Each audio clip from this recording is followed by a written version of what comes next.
Hi guys, ಇವತ್ತು ನಾವು ಒಡಿ ಇಂಡಸ್ಟ್ರಿಯಲ್ಸ್ ಕರ್ಮದ ಇವತ್ತು ಟೀಸರ್ ಡ್ರಾಪ್ ಆಗ್ಯದ. ಟೈಮಿಂಗ್ ಏನೋ ಅನೌನ್ಸ್ಮೆಂಟ್ ಕೊಟ್ಟಿಲ್ಲ. ಇವತ್ತು ಈವ್ನಿಂಗ್ 4 ಇಲ್ಕರ್ 5 o'clock ಇದೆ ಟೀಸರ್ ಡ್ರಾಪ್ ಆಗ್ತದ. ಸೊ ನಾನು ಸ್ವಲ್ಪ ಹೊರಗೆ ಬಂದಿನ, ಇಲ್ಲೇ ಸಿ ವಿಡಿಯೋ ಶೂಟ್ ಮಾಡ್ಲತ್ತೀನಿ. ನಿಮಗೆ ಹೆಂಗೆ ಸ್ವಲ್ಪ ಕಾಮೆಂಟ್ ಮಾಡಿರಿ. ನಾ ಊರಿಗೆ ಬಂದಿನ ಇಲ್ಲ. तो नेक्स्ट ಒಂದು ಒಡಿ ಇಂಡಸ್ಟ್ರಿಯಲ್ಸ್ ವಿಲನ್ದು ಒಂದು ಟೀಸರ್ನು ಬರೋದದ ಬಟ್ ಅದನ್ನು ಒಂದು 2-3 ಡೇಸ್ನಾಗ ಇದು ಟೀಸರ್ ಅನೌನ್ಸ್ಮೆಂಟ್ ಕೊಡ್ತಿರ್ಬೇಕು. ಯಾಕಂದ್ರೆ ಅಕ್ಟೋಬರ್ದಾಗ 2 ಮೂವಿ ಬರೋವ. 9th ಇರುತ್ತೆ, October 10th 2 ಮೂವಿ ರಿಲೀಸ್ ಮಾಡಿದ್ರು. ಸೊ ಅಕ್ಟೋಬರ್ದಾಗೆ ಬೇರೆ ಮೂವಿಗಳು ರಿಲೀಸ್ ಆಗತ್ತದ.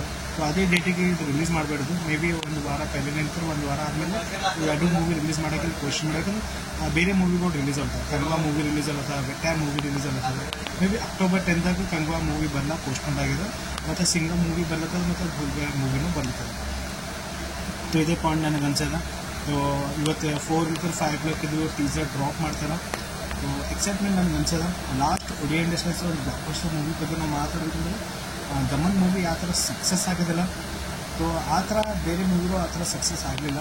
ಬಟ್ ಮಾಲೇಗಿರಿ ಮೂವಿಗೆ ವಿಜುವಲಿ ಅಲ್ಲಿ ಮತ್ತು CG ಅಲ್ಲಿ VFX ಬಗ್ಗೆ ಮುಂದೆ ಚರ್ಚೆ ಆಗಿತ್ತು ಆ ಮೂವಿ ಬಗ್ಗೆ. ಬಟ್ ಅದನ್ನು ಮೂವಿ ಓನ್ಲಿ ಒಡಿಯಾಗೆ ರಿಲೀಸ್ ಆಗುತ್ತೆ. ಸೊ ಸ್ಟೋರಿ ಸರಿಯಾಗಿ ಬೆಟ್ರ್ ಇರ್ತದೆ. ಸ್ವಲ್ಪ ಬೇರೆ ಲ್ಯಾಂಗ್ವೇಜಲ್ಲಿ ರಿಲೀಸ್ ಮಾಡೋಕ್ಕೆ ಕ್ವಶನ್ ಮಾಡಬೇಕು. ಇದೊಂದು ಶೂಟ್ ಮಾಡ್ತೀನಿ. ಸೊ ನಿಮಗೆ ಹೆಂಗೆ ಅನ್ಸೋದು ಈ ವಿಡಿಯೋ ಕೆಳಗಿಸಿ. ಸೊ ನೀವು ಎಷ್ಟು ಜನ ಇದ್ದೀರಿ ಇದು ಮೂವಿ ಸೆಲೆಕ್ಟ್ ಟೀಸರ್ ಸೆಲೆಕ್ಟ್ ಮಾಡಿ. ಮತ್ತು ನೀನು ದೇವರ ಮೂವಿನ ಫಸ್ಟ್ ಟ್ರೈಲರ್ ಡ್ರಾಪ್ ಮಾಡಿರಲ್ಲ. ಸೊ 2 ನಿಮಿಷ 40 ಸೆಕೆಂಡ್ ಇದು ಟೀಸರ್ ಇರಬಹುದು ಅಂತ ಅಂದಿದೆ. ಸೊ ಅದೇ ಪಾಯಿಂಟ್ ಟೀಸರ್ಗೆ ರಿಲೀಸ್ ಮಾಡಿ. ಸೊ ಇವತ್ತು 4 ಇಲ್ಕರ್ 5 o'clock ಇದು ಟೀಸರ್ ಡ್ರಾಪ್ ಆಗೋದದ. ಸೊ ನಿಮಗೆ ಅನ್ಸೋದು ಕಾಮೆಂಟ್ ಮಾಡಿ. ಇದು ಟೀಸರ್ಸ್ನಾಗ ಎಷ್ಟು ಕ್ರೇಜಿ ಇದ್ದೀರಿ.